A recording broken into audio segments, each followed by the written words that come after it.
Prima della gara Acregas con il Gela è stato ricordato l'ex calciatore degli anni '80 Massimo Querciole, scomparso di recente. Infatti è stata consegnata una targa alla famiglia presente allo stadio. Ma ritorniamo un po' alla partita, che è stata senza storia, dove i volenterosi ragazzi del Vigor Gela, pur lottando con generosità, non sono riusciti nell'intento di subire le reti della sconfitta. Inizio scoppiettante dei padroni di casa, sospinti dalla grande verve dell'argentino Jama, che al 14° pennellava un assist dalla banderina per la testa vincente del connazionale Lopez. Acregas sembra avanti e Gela che cercava di contenere le pericolose folate offensive dei vari Lopez, Gambino, Delicato e anche lo stesso Scribani. La seconda marcatura biancazzurra arriva però all'inizio del secondo tempo grazie al colpo di testa di King che centra l'angolo basso della porta di Romano. Raggiunto il doppio vantaggio, l'Acregas di Sebi Catania gioca con scioltezza e al 63° con Gambino fa tris su assist dell'onnipresente Lopez. La gara si avvia verso la conclusione, ma c'è tempo per assistere alla rete della bandiera del Vigor Gela che con il neoentrato Scaglia in contropiede all'84° centra il bersaglio. Adesso l'Acregas è atteso da una trasferta molto impegnativa. Domenica prossima 2 novembre infatti sarà di scena ad Augusta, probabilmente allo stadio Megarello nella frazione di Brucoli. Si tratta della prima di 2 trasferte consecutive che propone il calendario. La seconda sarà invece allo stadio Barone di Modica contro il Frigentini.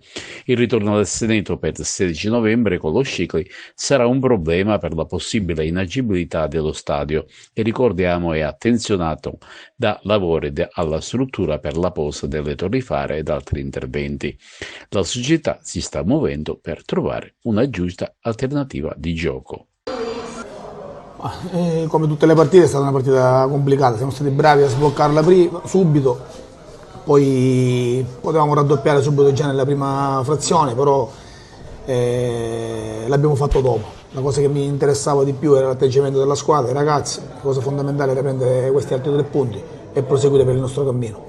Arrabbiato di più per il gol preso, per come è arrivato o per i gol che sono mancati poi alla fine in avanti si poteva fare un po' meglio, forse un po' di cattiveria in più? Ma guarda, quando i ragazzi mettono quell'impegno è chiaro che l'errore fa parte del gioco, per cui non c'è da essere arrabbiati, c'è da essere soddisfatti di proseguire il nostro percorso, consapevoli delle difficoltà che ci sono. Non mi posso arrabbiare quando un giocatore può capitare un errore, anche perché se non capitasse l'errore le partite finirebbero tutte 0-0 e non credo che sia uno spettacolo bello. Alla vigilia, in sede di presentazione della partita, l'avevi detto, ho un organico, posso contare su tutti, soprattutto anche da chi subentra. Oggi ne hai avuto la prova, c'è stata una buona rotazione, mancava Gambino in avanti all'appello tra gli attaccanti, ha segnato anche lui. Guarda, è chiaro che i ragazzi meritavano di giocare come lo meritano tutti. Ho avuto le risposte che mi attendevo, ma io li vedo allenare in settimana, per cui non avevo, sotto questo punto di vista non avevo nessun dubbio. Quanto riguarda Peppe, è un ragazzo che se a questa età ancora ci tiene così tanto, allora dico che i giovani dovrebbero prendere pure esempio da lui. Sono contento che abbia fatto gol perché ci teneva, si doveva sbloccare pure lui. Perché per noi i gol degli attaccanti sono fondamentali. È chiaro che ora poi arriveranno pure quelli dei centrocampisti e non fanno mai male.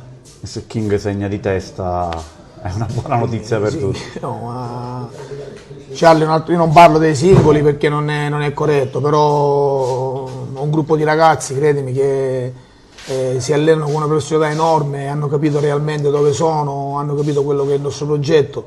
Qui posso fare solamente complimenti perché stanno dando davvero tanto e sono sicuro che daranno le soddisfazioni che si aspetta la società e soprattutto questo meraviglioso pubblico. So che bisogna guardare soprattutto in casa propria ai nostri risultati, alle nostre prestazioni, però se diamo un'occhiata alle altre partite, Priolo non si ferma, anche oggi l'ha presa a 3 punti. Priolo è una squadra giovane, allenata da un mio amico, da un mio compagno di squadra e sono contento per lui. Speriamo che prima o poi si fermi. Ci sono anche i giocatori che ho allenato, ragazzi giovani che stanno facendo un grande campionato, senza pressione ed è giusto che in questo momento si prendano anche loro le giuste soddisfazioni. Complimenti King, migliore in campo oggi per me, ottima prestazione, grande intensità, coronata anche da un gol di testa. Ma quanti gol di testa hai fatto nella tua carriera?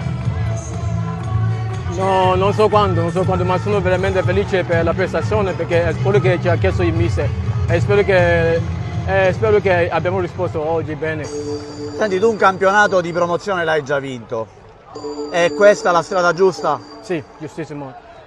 Siamo partiti bene, speriamo che rimaniamo per la strada, secondo me siamo per la strada giusta, dobbiamo soltanto continuare così. Alla fine potevamo arrotondare il risultato, siamo stati un po' leggeri, poco cattivi sotto porta. Sì, ci sta, ma l'importante è che arriviamo là. E poi il giorno che siamo un po' lucidi, secondo me la partita oggi abbiamo approcciato bene, quello che è più importante è che abbiamo approcciato bene. E il gol arriva in un momento giusto, quindi sono contento per il risultato